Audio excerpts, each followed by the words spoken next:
lakini hawasichana vile nawapenda ni kama laana.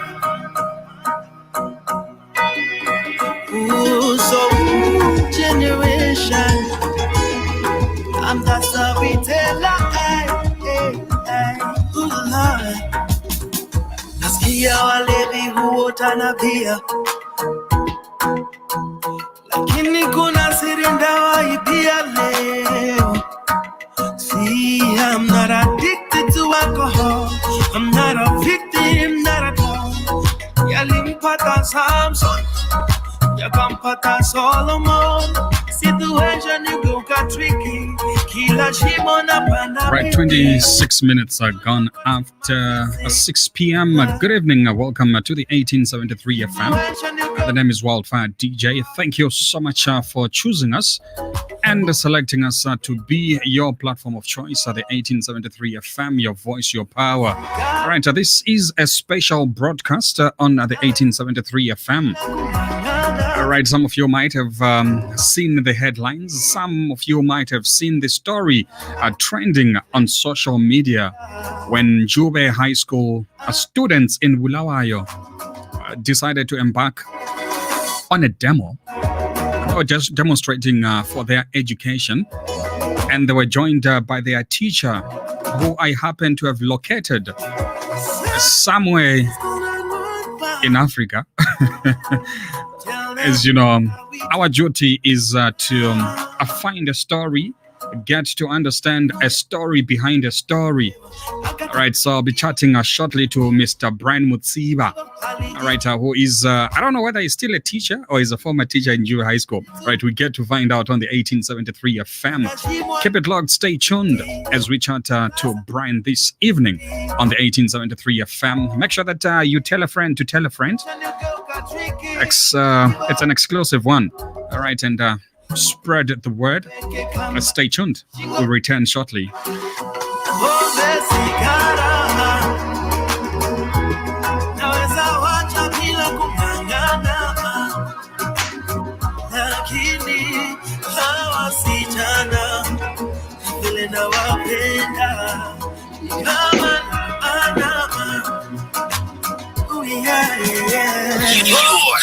Your online radio, the new online radio that makes you happy.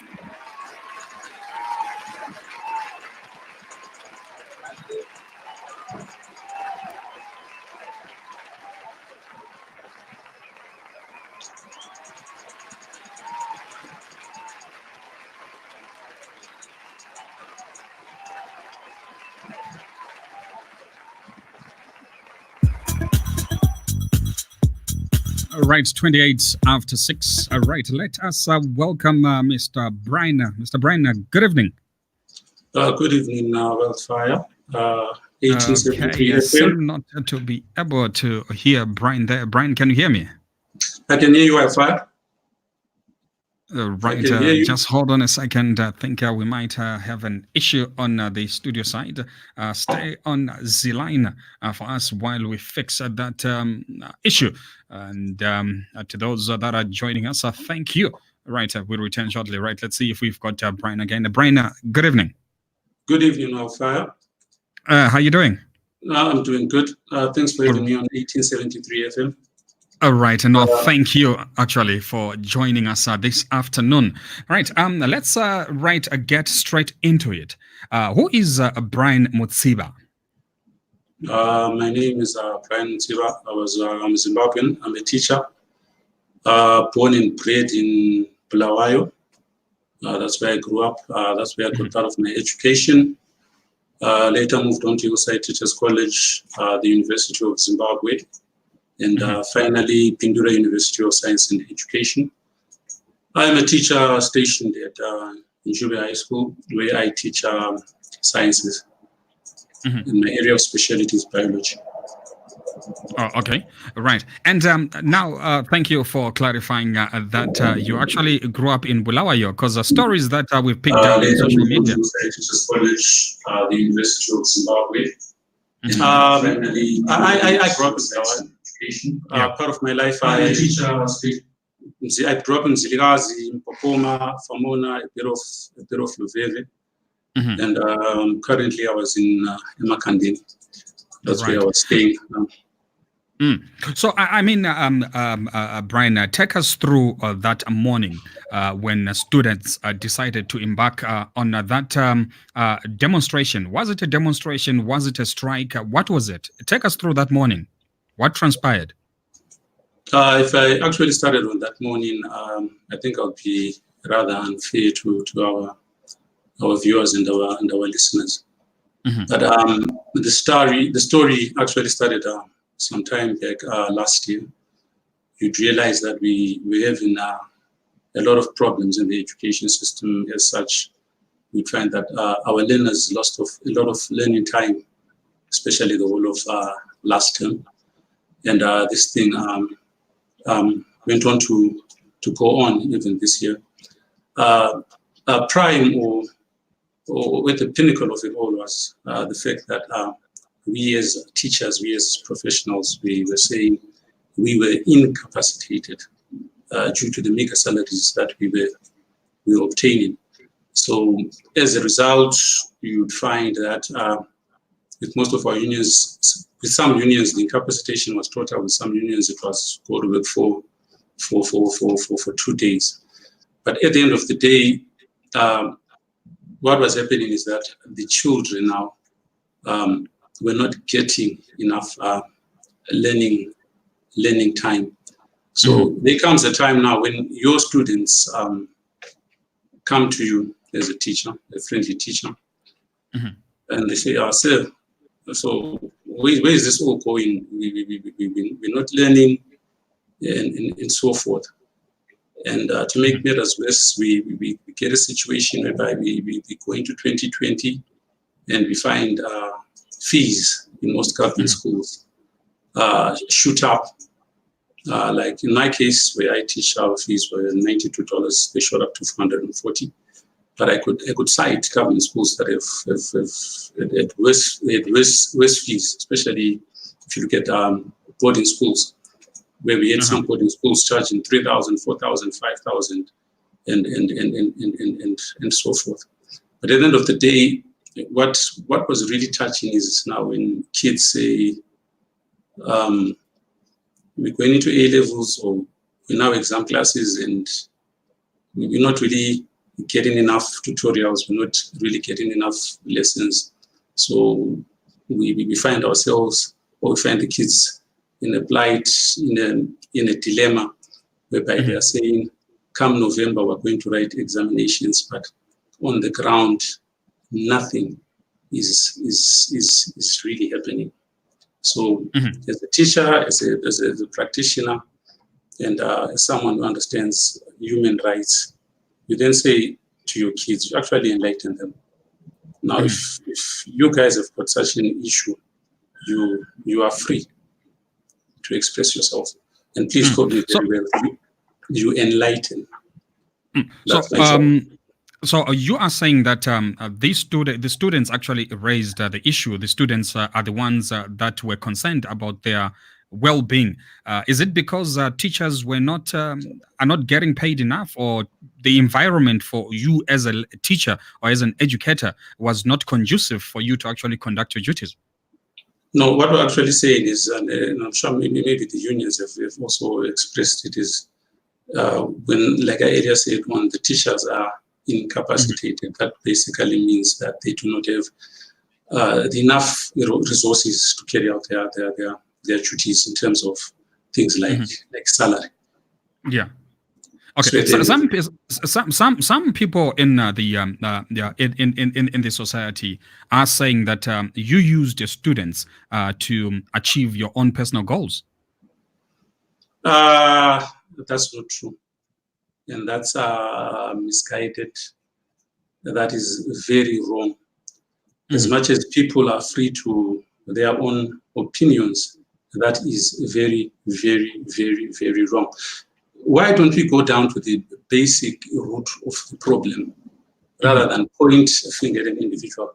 What was the problem? The problem at the end of the day is children are not learning. And the moment children are not learning, we are violating a basic, and very fundamental human right. Their right to education. So in essence, the children were within their rights to actually take to the streets. Yes. And by so doing, they expressed freedom, which is their freedom to express themselves. Right.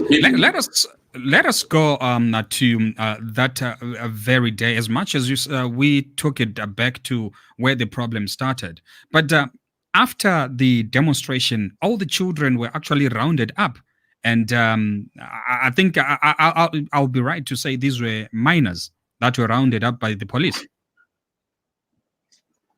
Yes, these were minors that were rounded up by the police. Most of the students went to Form Upper 6, Form 3s, and Form 1s. And were the parents present? Were the parents called on to come to the schools? The parents were not present, but I'm quite sure the police took statements from the children in the absence of their parents. Is that legal? As much as the law is concerned, I don't see any legality in that. All right. We then have the Minister of Education that came out strong, and you are a fugitive. You are being hunted by the authorities in Zimbabwe. Yes. I'm sure on social media and a lot of platforms, the police immediately on that day, by evening, they'd written a docket, and I think it had gone around many circles. Yes, I'm considered a fugitive. I'm considered a criminal. For what crime I committed, I am still very, very, very, very puzzled. So, but, I mean, okay, now sorry, in terms of when you come and you say maybe there are statements that were made by the minister, where he says certain teachers are using students to maybe to attain certain goals and something like that. Let me remind the honored deputy ministers, around 2013, 2014, these are the ministers, these are the policymakers, these are the guardians of the policy. These people are the actual people who introduced what we call STEM education, which means we were saying our education is now focused on science, technology, engineering, and mathematics. Now, if you really look at that curriculum, it follows a certain type of educational design, which is based on what we call progressivism. And this educational design was actually propounded and advanced by the Americans. In one of my letters, I think I mentioned a guy by the name of John Dewey. Now, with this type of policy, or with this type of curriculum, or this type of progressivism, what it actually advocates for is that it says the learning now actually belongs to the learners. In other words, the learners have a voice in their learning. We shift from what is called traditional learning, and we move towards what is called learner-centered education, which means that every term, students, learners, and have that right or have that power to control or direct their learning.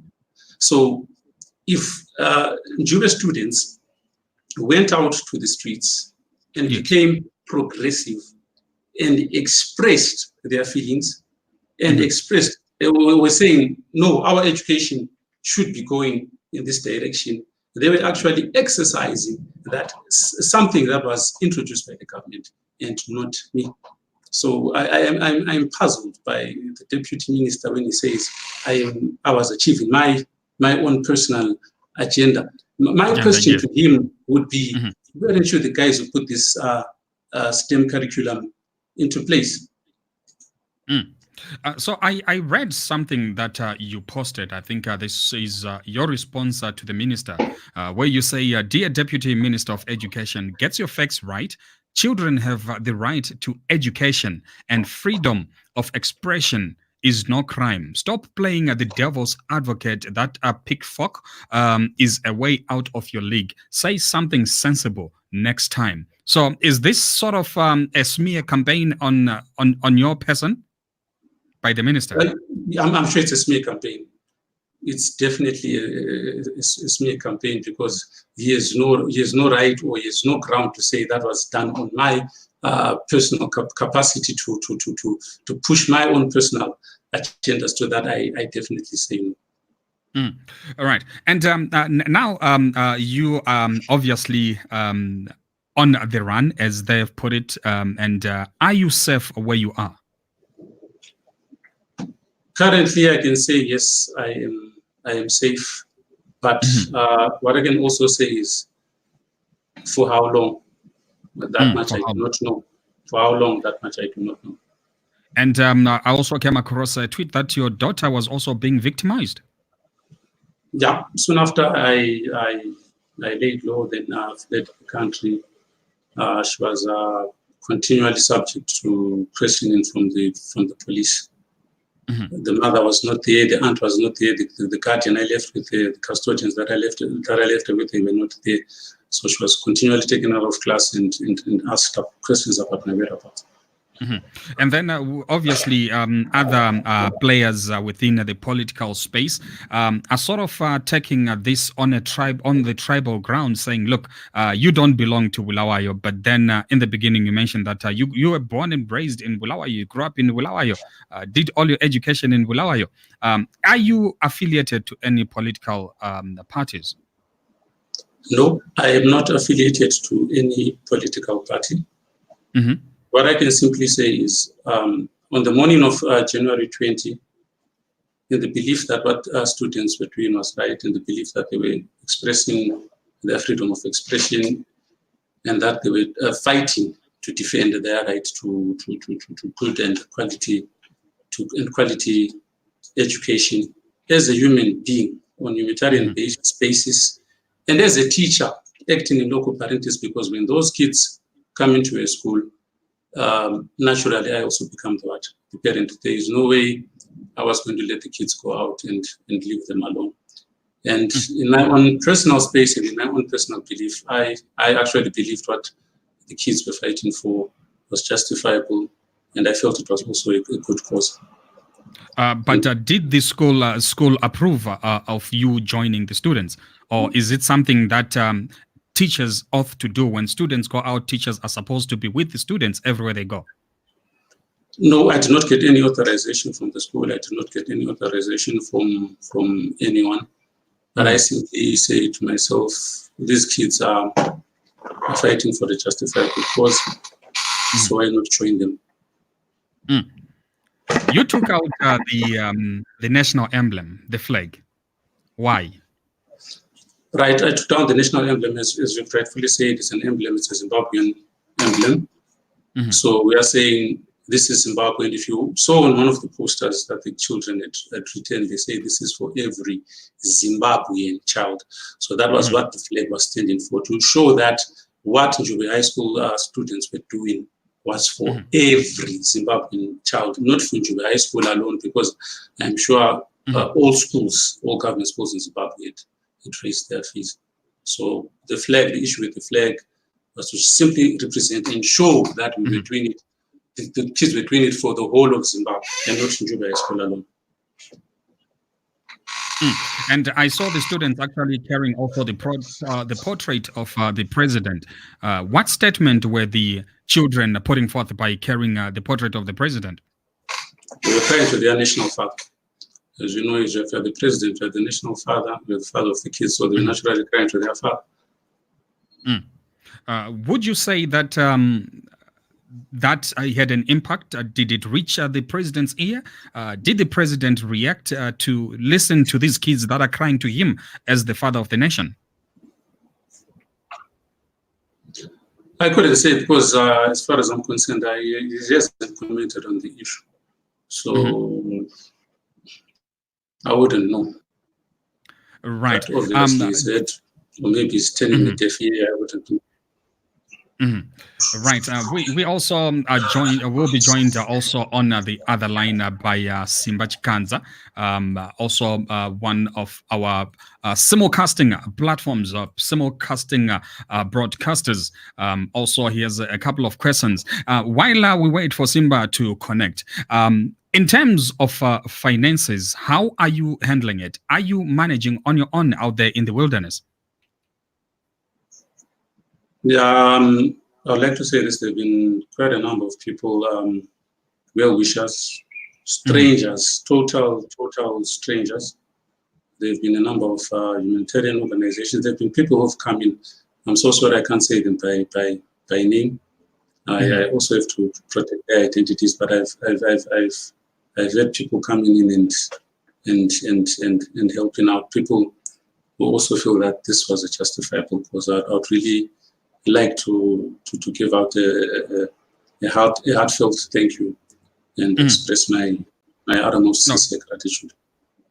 Because I know that I was talking to some of the guys that are saying, look, they want to help you in terms of finances by starting a GoFund that will also be able to assist your child back in Zimbabwe because the breadwinner is on the run. You're being persecuted. She's being persecuted. So there's a whole lot of well-wishers out there that would like to take part and assist you to make sure that your daughter is taken care of, and obviously you also get to survive. And when you look at the educational system, do you think it's what it's supposed to be? Is the government really putting enough effort in making sure that the livelihoods of the educators is catered for? Maybe I could say gone are the glory days of Zimbabwe's education. I think we're the crown jewel in the whole of Africa. If you look at us just soon after independence, but if you really look at the situation right now, education is really gone down the drain. Right. Sorry to say. Oh, okay. Right. If you look at the plight of enforcement. Yes. Right, we've got Anna Musananguro who says you are my hero. Adalawe Gonechi says hello. We've got Noel Nkomo, you're watching from Cape Town. Owen Moyo says thanks Rambawa Kadaro. I guess you started a movement. Hello.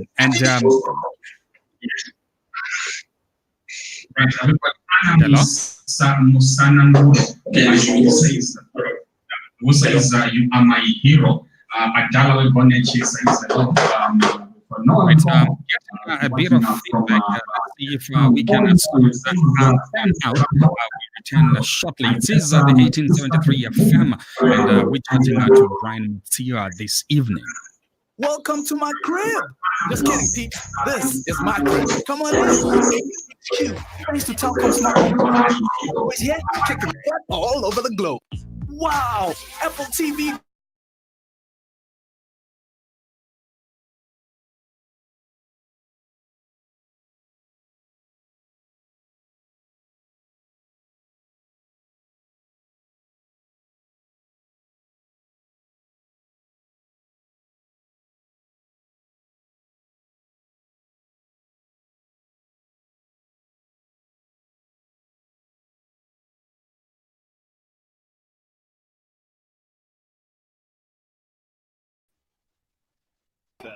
Right, 1849 yours in our time on the 1873 FM exclusive conversation with Brian Mutsiba. We also joined by my brother Simba Chikanza. Right, good evening, Simba. Good evening to you, DJ. Thank you for bringing me. And good evening to our teacher here, our great teacher, not a great teacher. Good evening, Simba. Right. Okay, Simba. Your contributions, your questions. Yeah, well, I just wanted to say here and to hail our teacher. Yeah, I'll just say, I'm a product of teachers who are determined themselves. That is where I come from. Many people don't know where a lot of the energy that I have here came from. It's from teachers like our teacher, and there's two people like you. But anyway, I just want to quickly ask you prophecy around your name, right? You've been labeled a rebel. Do you consider yourself a rebel? No, I don't consider myself a rebel. I simply consider myself a teacher. Tell me about remuneration, please. We know that actors in Zimbabwe are paid the equivalent of just about 70 US or so right now. How much are teachers paid? Currently, when I left, if we convert it, it's around 60 or so US dollars, around 1,100 pounds. That's the mega salary that. Did you just 16 US dollars? 60. Or around 60, 60, 50. Wow, per month. As compared to the near 500 we were getting some 2013, 2014. It's actually a tenth of what we were getting then. Well, I don't believe it. And you know, I'm also looking here. We've got people who are watching who are in the diaspora, and you know, and I feel ashamed of myself. That 60 US dollars is what people spend for a meal on a day.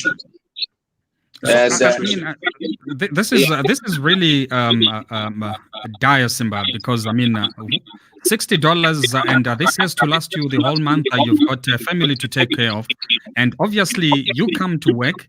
Your mind is obviously not on your job because you are thinking, how am I going to get home? How am I going to get through the month? So how does that help you as a teacher to get through and sort of give you 100% in teaching students? Are you saying? Can you safely say that teachers in Zimbabwe are 100% committed to their job and they are giving their 100% in terms of the education system? Now we can safely say, like I said before, this is why the union they say teachers are incapacitated, because seriously, with such a big salary, there's no way you can come to work every day and give it 100%.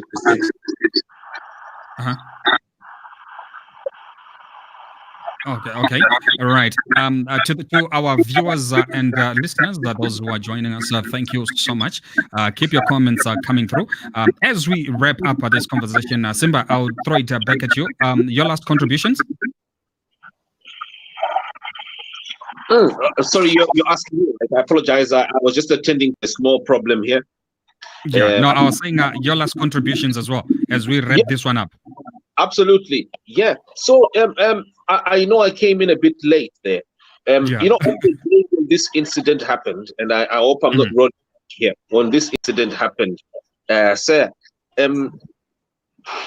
did you receive abuse from the teachers? I think people, or the community, the staffers at the school, or all this came from me. When the demo, the kids' demo happened. I apologize. Okay. I think Simba, you might need to repeat that. I apologize. When the demo happened, did you receive abuse from the staffers at the school, or all the negativity came from the media and political figures outside the school area? You're breaking. I didn't get that quite right. Okay, I think you're saying on the day of the demo, did you get threats from other teachers or community members, or you got support? When we did them, I could say maybe the community did support, but what I do know is one thing for sure. If they hadn't closed the school gate, it would have been 153 people that have gone to the streets. It would have been the whole school that was going to go to the streets. But unfortunately, maybe the 153 that went out, maybe the others wanted to follow, we were barred from going out. But actually, it was actually going to be the whole school. Okay, right. Simba, I guess you answered on that one. There was no support from the other teachers. So this was a one man. Do we one man? As we continue, wildfire here, as we continue on this, do we have a link people to donate, because I know people who are in the diaspora here would like to give to our treasure here, or if sounds and things and we're kind of not ready right now, we could still rerun this later on. But I think it would be important here to support you, sir, and find way here that you can be lifted. Right. So I'll share the link with you, Simba, and I'll also share the link for those that would like to assist Brian here. It will be posted on the comment section, but we can also rerun this later on so that people, those who might have missed it, can catch up and also see the details in terms of how they can assist Brian. Wonderful. Right. Brian, any last words that you would like to leave with our listeners? Right, I would just like to say, at the end of the day, let's not forget that the true heroes and the true heroines is not Brian Mutsiba. The true heroes and the true heroines are the 153 students of Njuga High School, and I'm proud that I matched with you. You guys are wonderful. You guys are awesome. You guys, I love you, and I miss you so much. I miss the classroom. I miss you guys. But you express your feelings. You exercise your rights, and I'm so proud of you. And to always proud, the true heroes and the true heroines are those 153 that matched on that day. To everyone who helped me as I cross to wherever I am, where I cannot say, I would like to say I'm sincerely grateful. May God bless you. Wow. Okay. Thank you so much, Brian, for actually availing time to chat to us and obviously sort of clarify what has been put out in the media by obviously the state organs back in Zimbabwe. All right, we've got Lydia who says communities must stand together regardless if you are a teacher or not. United we stand. Arise Zimbabwe. Muka Vuka Zimbabwe. Right, then Temu Tumani says we have Mutsiba in Tanzania. Well, I guess your location has been found. You're in Tanzania. Is that true? I won't say. All right. No, thank you so much. Now, to our viewers on ZimEye, thank you so much for joining us. The 1873, those who are watching via Mbenge on YouTube, on LinkedIn, thank you so much for joining us. We're back tomorrow on the 1873 FM. Salutations to everybody. To advertise with us, call our sales and marketing department on 011-5684-272. Terms and conditions apply.